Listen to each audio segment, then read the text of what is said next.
So if I could go back, one of the big tweaks I made, it's so easy to understand this and just shows you how dumb I am, is that basically if you find yourself in the fortunate situation of partial ownership of a great business with great management, what I used to do is I used to try to calculate the intrinsic value of that business. And when it got to about 90% of the intrinsic value, I would sell that business to buy something that was at half off. And that is really stupid. And it's really stupid for a few reasons. The first thing is we don't know what intrinsic value is. We may have some idea, but we're probably going to be wrong about it. Secondly, these great businesses with great managements are very rare. They're anomalies. And so if you find yourself in the happy situation of partial ownership of such a business, I'll give you an example, like, for example, when I first started investing in equity markets for the first time in 95, I had $1 million to put into the equity markets, my own money. And I was going to see how I do with that. I had no prior experience investing in stocks, etc. This was 30 years ago, 1995. And out of that 1 million, I put 20,000 of that into Indian stocks. I made 4 bets in India. There were Satyam Computers, there was Blue Dart, Skypack. I was only going to make these 3 bets, Satyam, Blue Dart, and Skypack. And then while I was going through the process, I was interacting with Kotak because Kotak was my broker. And at that time, they didn't have their banking license. And I was interacting with Falguni Nair. Some of you might have heard of Falguni.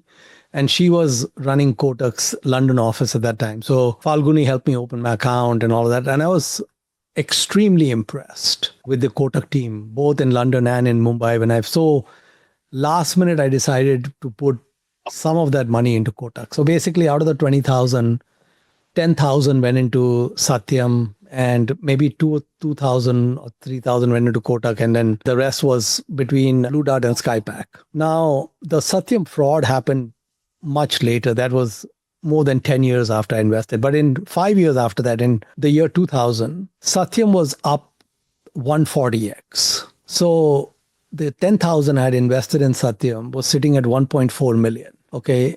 And the 980,000 that I had invested outside of India in the US was sitting at about 13 million. So just the Satyam bet and these other had taken $1 million to like 14 million or something. And I said, okay, Mohnish, well done.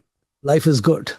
Okay. And then inexplicably, for no really good reason, in 2000, I realized we are sitting on a mega bubble and like Satyam is ridiculously overpriced, etc. And in January of 2000, I told Kotak, unload.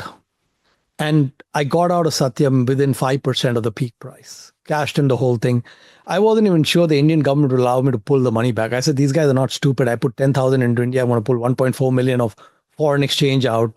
Someone's going to protest somewhere. But no, they just wired the money. It was very, very smooth. And then at that point, I said, well, God is not so benevolent. He likes Mohnish. He loves Mohnish, but he doesn't like Mohnish infinitely. So these other stocks, Kotak, Blue Dart, and Skypack had done nothing at that point. They were sitting approximately where they were, like maybe 10, 20% up. So I wanted to clean up my books. I sold those 3 stocks. Well, Kotak is like 350x after that.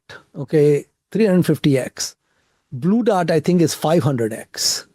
Okay, Skypack went nowhere. I know maybe I've been a fraud or whatever. I have no idea. But basically, there was no good reason to sell Blue Dart or Skypack or Kotak. There was no reason. And they were so small, that didn't matter.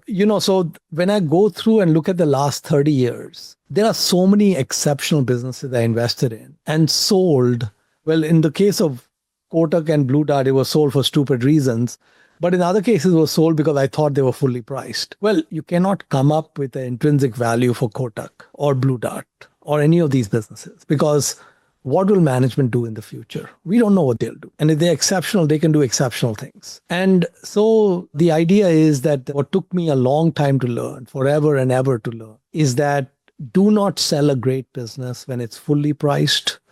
Do not even sell it when it's overpriced. Basically, just sit on it until it just becomes completely egregious. Like you cannot possibly come up with any scenario where that valuation makes sense. But the good news is I got that message etched in my brain well before I'm going to die. Hopefully there's a 29 years and few months of compounding left. And so we can apply those